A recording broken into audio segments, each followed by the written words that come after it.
Practicing in this smoke the last couple of days, has it impacted training for you guys as much or at all? You feel a little bit more winded, uh, but it's nothing too bad.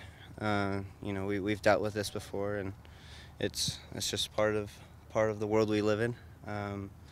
But it's nice to be out right when it's sunny, but at the same time you don't want to be affected too much.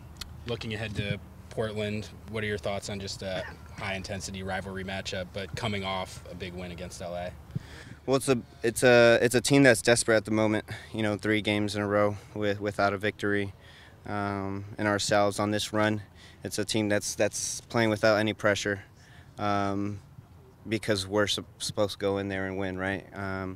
But it's a team that can catapult the second half of the season with this win if they beat us. So it's a team that we absolutely need to beat, and with all that pressure, with all that aggression, the game can get a little crazy. So we have to stay level-headed because we can't lose any guys, but at the same time be as aggressive and as strong as possible. How would you describe Portland tactically this year compared to the way they were under Porter? Well, they've changed quite a bit. They've changed formations. They play differently on the road versus at home. At home, they still try to dictate the game by the counter press and also the counter attack. So in a way, it's very similar to Caleb and his tactics, but they play Valeri and Blanco out wide, and they have them tucked in instead. Blanco played out wide, and Valeri played as a 10.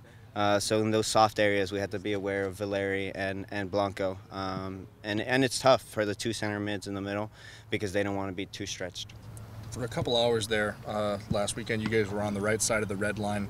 Results have bumped you back out, but how does it feel having come up the standings? Now you're knocking on the door, and now with so much time left in the season, there's a chance to even improve as you're looking toward the playoff picture.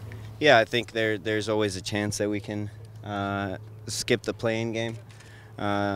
There's a chance that we can get that home playoff game, but we can't look too ahead. We have to take what the game gives us.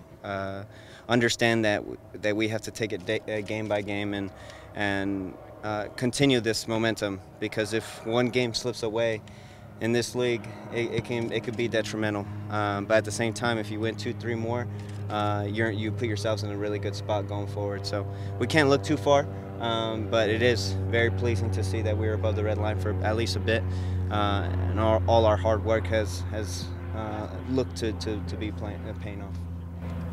Cristian, from your perspective, how can you modify and get better what you're already doing well? So the things are working well, but how can you perfect that without just erasing everything you've already done, whether it's formation or personnel changes?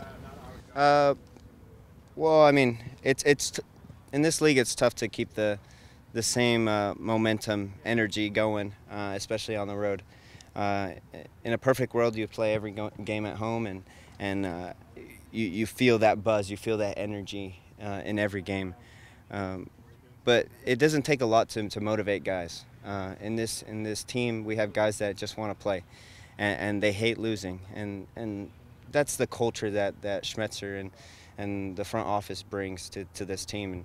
And if people aren't motivated to keep winning and keep being enthusiastic for games, then they're on the wrong team. But I think our culture is fantastic, and that itself will just bring the energy and enthusiasm to games.